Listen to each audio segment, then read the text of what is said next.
Assalamualaikum warahmatullahi wabarakatuh. Selamat malam Ibu. Selamat malam cantik. Oke, kita hari ini sedang berada di acara Pekan Investasi Sampit Expo dalam gelar wicara Kurikulum Merdeka Dinas Pendidikan Kota Waringin Timur ya Bu. Iya.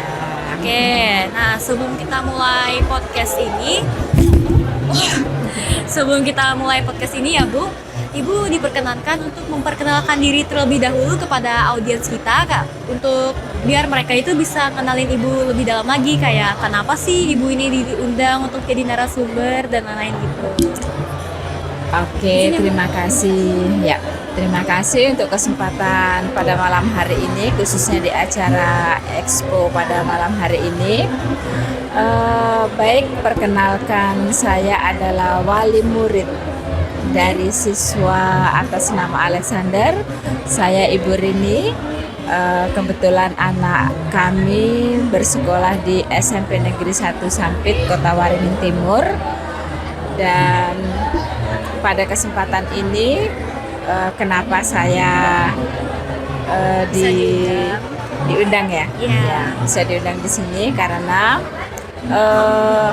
saya sebagai wali murid, orang tua dari murid itu sendiri, maksudnya di sini kenapa sampai diundang, karena saya begitu appreciate terhadap pembelajaran yang sedang berlaku pada saat ini gitu. Ya, oke. Terima kasih Bu. Sekarang giliran saya ya. Ya. Perkenalkan, nama saya Kaira Gendis Muhardianto dari SMP Negeri 1 Sampit kelas 8 ruang 1. Ya, sebagai pemandu gelar wicara kali ini, yang kebetulan juga saya menjabat sebagai ketua OSIS. Oh iya, SMP selamat Negeri ya, 1 Sampit. Gendis ya. Iya Bu, terima kasih.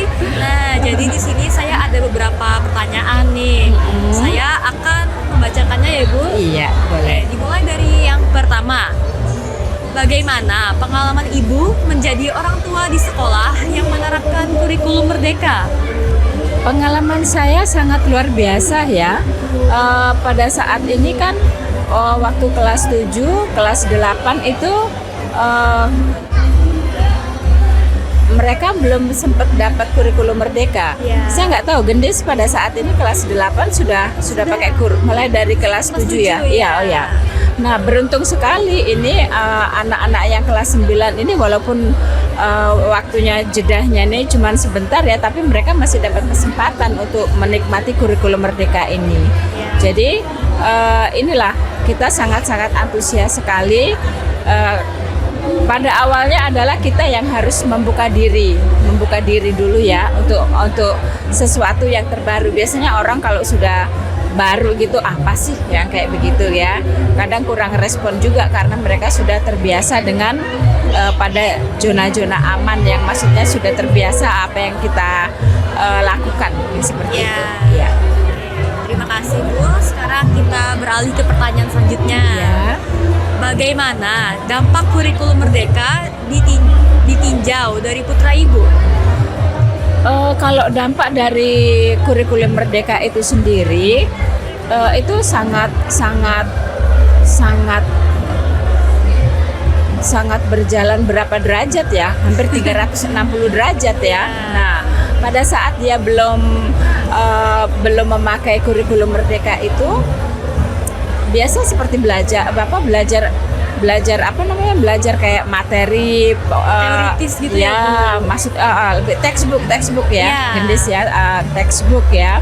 Jadi nanti biasanya dikasih tahu nanti ulangannya besok ini apa itu kalau misalkan yang sudah terjadwal. Tapi kalau misalkan sekolah-sekolah yang tidak menerapkan jadwal atau yang nggak punya agenda, mereka ya langsung aja kita ulangan sekian, mereka siap atau tidak siap, mereka harus seperti itu. Tapi pada saat mereka belajarnya itu pada saat mereka mau ujian atau mau ulangan yang seperti itu. Tapi setelah itu ya sudah, mereka akan kembali seperti istilah anak sekarang tuh mager ya, mager bergerak. Jadi belajarnya pada saat itu aja, setelahnya sudah enggak. Tapi dengan adanya kurikulum merdeka ini, khususnya pengalaman anak saya, jadi dia sangat aktif sekali gitu, hampir tidak ada jeda untuk dia itu untuk mager gitu ya. Oke, pertanyaan selanjutnya ya Bu. Bagaimana peran orang tua yang ideal dalam mendampingi anak yang sekolahnya menerapkan kurikulum merdeka? Oke.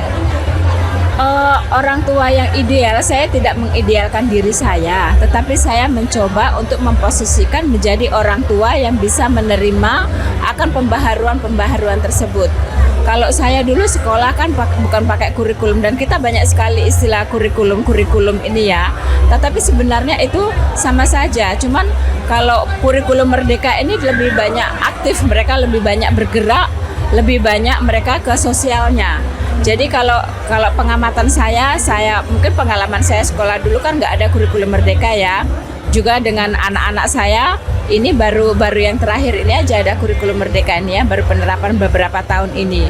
Jadi seperti itu. Jadi harus kita orang tua itu tidak terus menyiapkan anak sekolah, menyiapkan bekal, kemudian setelah itu ngantar ke sekolah, nanti pulang jemput, seperti itu tidak. Jadi di sini dibutuhkan peran orang tua yang sangat-sangat harus memperhatikan. Jadi bukan hanya guru saja yang harus memperhatikan, setelah itu selesai.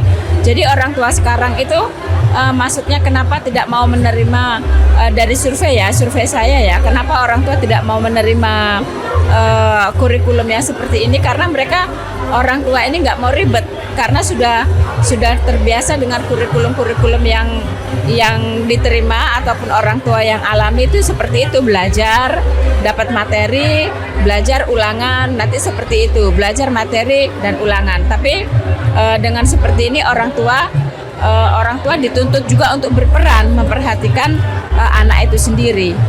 Jadi seperti itu. Jadi itulah orang tua yang diharapkan pada saat kurikulum merdeka ini. Jadi nggak hanya sama-sama orang tua, mungkin alasan mereka nggak punya waktu atau repot yang seperti itu ya. Kita semua kalau menuruti repot, kita semua orang tua ribut, apalagi kalau sampai kerja dua-duanya. Tapi pada kesempatan ini tidak ada kata saya tidak punya waktu untuk memperhatikan anak saya, karena pendidikan yang terutama itu adalah memang di rumah tangga, adalah di dalam keluarga. Jadi kalau di sekolah itu kan istilahnya hanya beberapa jam, hanya menitipkan seperti itu. Jadi itu tetap orang tua harus berperan di dalam pengawasan anak-anak gitu. Jadi gitu ya Bu. Iya. Oke. Kita ke pertanyaan selanjutnya nih. Bagaimana pengalaman Ibu menyikapi adanya peran yang berbeda-beda dari orang tua dalam mengikuti kurikulum merdeka? Nah ini, saya rasa nggak cuma orang tua aja yang pro dan kontra dengan adanya kurikulum merdeka sekarang ini. Mungkin termasuk juga para pengajar atau pendidik itu sendiri, mereka juga pro kontra. Yang biasanya mereka hanya menyiapkan materi ini aja, terus nanti menyiapkan soal-soal yang seperti itu, atau mereka nanti buat soal copy paste. Nah, orang tua juga kayak gitu. Aduh, kenapa sih sekarang kok ribet sekali dengan kurikulum yang seperti sekarang ini gitu ya. Nah itu karena saya sudah merasakan bagaimana dampaknya dari kurikulum merdeka ini khususnya terhadap anak saya. Jadi itu saya bisa berbagi kepada orang tua lain bahwa saya harus menyampaikan paradigma yang orang tua itu kurang menerima akan kurikulum merdeka. Makanya kita bisa menjelaskan ke mereka, kita bisa memberikan contoh dan dampaknya apa dengan kurikulum merdeka yang saat ini. Ya, I see. Oke, kita ke pertanyaan terakhir ya Bu. Iya. Bagaimana kesan dan pesan Ibu sebagai orang tua berdasarkan pengalaman Ibu dalam melaksanakan kurikulum merdeka di sekolah? Kalau pesan dan kesannya itu sangat dalam sekali ya.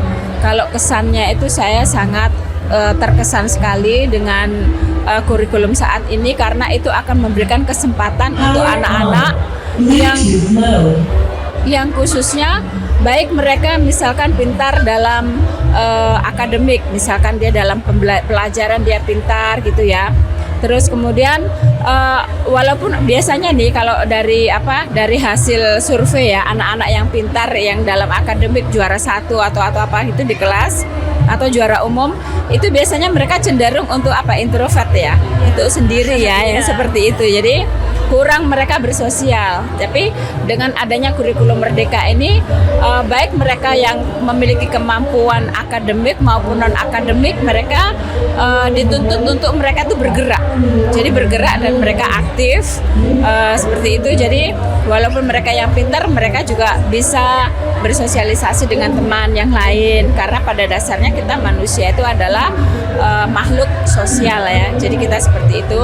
Kemudian anak yang non akademik juga dia bisa mengembangkan akan bakatnya itu sendiri. Nah, sekarang kalau misalkan itu saya sebagai orang tua, terus itu kesan saya. Kemudian pesannya kepada khususnya untuk orang tua yang masih belum menerima akan kurikulum seperti ini, marilah kita membuka hati dan pikiran kita, bahwasanya segala sesuatu yang baru itu pasti akan membawa kita untuk yang lebih baik lagi.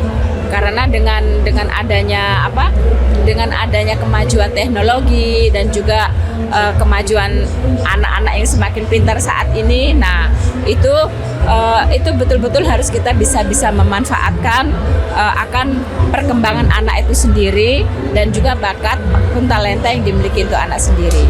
Nah, sekarang ini adalah pertanyaan terakhir. Kalau misalkan saya boleh tanya sama Gendis nih ya, sebagai ketua OSIS, dulu waktu SD kan belum ada kurikulum merdeka kan.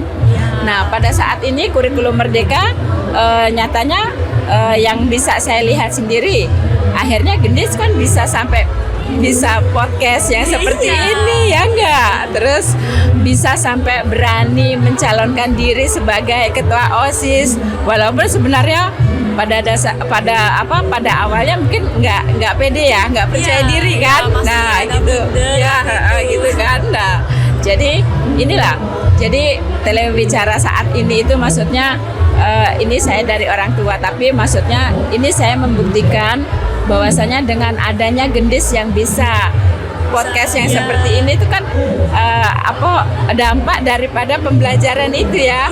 Jadi diajarkan untuk apa? Untuk berani tampil ya kan, berani public speaking gitu. Gak semua anak kan, padahal sebenarnya yang awalnya kan yang awalnya nggak percaya diri. Saya dulu ya. Nah, saya dulu itu malu-malu banget. Nah, kan seperti itu ya. Waktu SD itu juga kebanyakan kayak yang ibu sampaikan tadi, banyaknya textbook aja gitu. Ulangan. Iya. Jadi saat SMP ini saya tuh sudah mulai aktif belajar gitu, sampai waktu kelas 7 kemarin saya mencalonkan diri sudah. Lalu saya nekat lagi kelas 8 gitu. Nah, jadi dengan pengalaman seperti itu nanti bisa dipakai nanti pas SMA, sudah ada pengalaman kayak gini, semakin berani lagi. Nah, berarti sudah siap terjun untuk bersosialisasi yang lebih luas lagi kan. Nah, kami tuh berharapnya, saya khususnya untuk orang tua ya, berharapnya generasi-generasi nantinya akan sama seperti profil-profil Gendis yang saat ini. Saya yakin anak-anak itu semua bisa dan mampu. Ya pasti bisa. Oke deh. Terima kasih Bu, jawabannya tadi tuh keren banget. Inspiratif banget pokoknya. Sudah bisa ya memuji ya Gendis ya. Padahal Gendis yang lebih top loh. Aduh, malu. Oke deh, jadi gelar bicara kita sampai sini aja ya. Nah, tapi sebelum mengakhiri rekaman, Ibu kira-kira ada nggak nih? Tapi nggak perlu ya, tapi kalau ada bisa banget buat mengutarakan kayak mungkin pantunnya atau quotes-quotesnya gitu buat para audiens yang penutup. Oke, kalau pantun sih saya nggak siap ya untuk kayak gitu. Tapi biasanya bisa mendadak membuatnya. Cuman yang untuk highlight-nya saya menekankan di sini, jangan pernah menolak akan perubahan. Nah guys tuh dengar ya kata tadi, jangan pernah menolak adanya perubahannya. Wah, keren banget ya Ibu nih, keren banget. Oke deh, terima kasih ya Ibu. Sukses ya. Berkenan hadir di gelar bicara kita kali ini. Terima kasih juga kepada teman-teman para penonton yang sudah meluangkan waktunya untuk menonton. Jadi mungkin kita sampai sini saja ya. Selebihnya saya ucapkan mohon maaf jika terdapat kesalah kata dan lain-lain. Sekali lagi kami ucapkan terima kasih. Terima kasih kembali. Wassalamualaikum warahmatullahi wabarakatuh. Selamat